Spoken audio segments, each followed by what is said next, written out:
இவனுங்க ஏடிஎம் சென்டர்ல போய் அந்த காசை எடுத்து கண்ணு முன்னாடி காமிச்சு பாத்தீங்கன்னா எவ்வளவு சம்பாரிச்சான் அப்படின்னு கேவலமா ஏமாத்துறானுங்க. இந்த ரம்மி பெட்டிங் கேம்ல பணத்தை இழந்து இங்க செத்தவனே நிறைய பேர் இருக்கிறான். ஆனா இவனுக்கு அதை பத்தி எந்த விதமான கவலையும் கிடையாது, எந்த விதமான கூச்சமும் கிடையாது. எவன் செத்தாலும் எனக்கு அதை பத்தி கவலையே கிடையாது. எனக்கு தேவை பணம் அப்படின்றதுல இவனுக்கு அவ்வளவு குறிக்கோளா இந்த பெட்டிங் ஆப், இந்த ட்ரேடிங் ஆப்லாம் வந்துட்டு தைரியமா ப்ரொமோஷன் பண்ணிட்டு இருக்கானுங்க. இவங்களாம் எந்த செருப்பால் அடிக்கிறதுனே தெரியல. டெய்லி 2Kல இருந்து 5K வரைக்கும் ஏர்ன் பண்ண முடியும்னு சொன்னா நம்புவீங்களா? எனக்கு பிடிச்ச கேம் டிராகன் வெர்சஸ் டைகர் தான். புலி மேல 10 ரூபா கட்டுறேன். ஐயோ தோத்துட்டேனே. மொத்தமா 3 சான்சஸ் இருக்கு. இப்போ 30 ஜெயிச்சு என்னோட கார்ல இன்னைக்கு நான் எங்க போக போறேன்னு பாக்குறீங்களா? ஒரு கேம் விளையாடி அதுல ஏர்ன் பண்ண அமௌண்ட் எடுக்கிறதுக்கு தான் ஏடிஎம் போறேன். கைஸ் இதா பாருங்க, என்கிட்ட 1,51,000 ரூபா கிடக்கு. இந்த காசை நான் எப்படி ஏர்ன் பண்ணேன்னு பாக்குறீங்களா? ராஜா கேமோட லிங்க் இருக்கும், அதை கிளிக் பண்ணும்போது சோலி முடிச்சு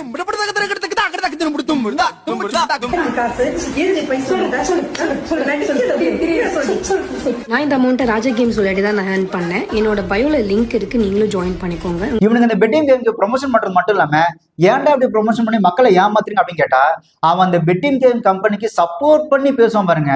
அப்ப அந்த செருப்பை கட்டி செவிலே அறையலாம் போல தோணும். எனக்கு கேம் நல்லா விளையாட தெரிஞ்சதுனால நான் ப்ராஃபிட் ஏர்ன் பண்றேன். நீ சொல்ற மாதிரி பெட்டிங் ஆப் ரிஸ்க் அப்படின்லாம் பார்த்தா அத்தனை கோடி மக்கள் நம்பி பாக்குற ஐபிஎல் கேம் ஒரு பெட்டிங் ஆப் தான் ஸ்பான்சர் பண்ணுது. இதுக்கெல்லாம் பேர் எனக்கு தெரியுமா?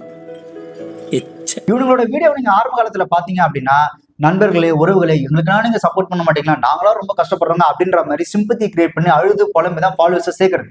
இவனுங்க ஃபாலோவர்ஸை சேர்ந்து ஒரு இன்ஃபுளுன்ஸ் ஆனதுக்கு அப்புறம் நான் சொல்றதா சட்டம், நான் சொல்றதா நீ கேட்கணும் அப்படின்ற மாதிரி தன்னை நம்பி வந்த ஃபாலோவர்ஸை கூட்டுப்பட்டு கழுத்த இருக்கிற விதமா இந்த பெட்டிங் கேம்ல சேர்த்து விட்டு அவனுங்கிட்ட காசு படிங்க, அவங்களை பிச்சை எடுக்க வைக்கிறது. சரியா, இப்ப இவ்வளவு ஃபாலோவர்ஸ் வச்சிருக்காங்க, இவங்களாம் வந்து விளம்பரமே பண்ணக்கூடாதா அப்படின்னு கேட்டீங்கன்னா பண்ணலாம். ஆனா இது ப்ரமோஷன், இது அட்வர்டைஸ்மெண்ட் அப்படின்னு சொல்லிட்டு பண்ணணும். இப்ப நம்ம டிவி பாக்குறோம், டிவில ஒரு படம் ஓடிட்டே இருக்கு, படம் ஓடிட்டே இருக்கும்போது திடீர்னு குறுக்க ஒரு விளம்பரம் வருது. அது நமக்கு நல்லாவே தெரியுது இது வந்து அட்வர்டைஸ்மெண்ட் அப்படின்னு. பட் இந்த இன்ஃப்ளூயன்சர்ஸ் யூஸ் பண்றது என்ன அப்படின்னு பாத்தீங்கன்னா யூசர்ஸ் எக்ஸ்பீரியன்ஸ். அதாவது இந்த பொருளை நானே வாங்கிட்டேன், நானே யூஸ் பண்றேன், நானே பயன்படுத்தினேன், ரொம்ப சூப்பரா இருக்கு, ரொம்ப நல்லா இருக்கு, இந்த ஆப்பை நானே யூஸ் பண்றேன், இந்த ஆப்பில் நான் இவ்வளவு பணம் சம்பாரிச்சேன், இதை வச்சுதான் நகை வாங்கினேன், பணம் வாங்கினேன், கார் வாங்கினேன் அப்படின்னு சொல்லி ஒரு யூசர் எக்ஸ்பீரியன்ஸ் கொடுக்குறான் பாத்தீங்களா? அதுதான் மக்கள் வந்துட்டு மேனிபுலேட் பண்றது அப்படின்னு அர்த்தம். இப்போ ஒரு டிவில ஒரு அட்வர்டைஸ்மெண்ட் பாக்குறோம், எனக்கு அந்த அட்வர்டைஸ்மெண்ட்ல ஒரு பொருள் பிடிச்சிருக்கு பிடிக்கல அப்படின்றது செகண்டரி.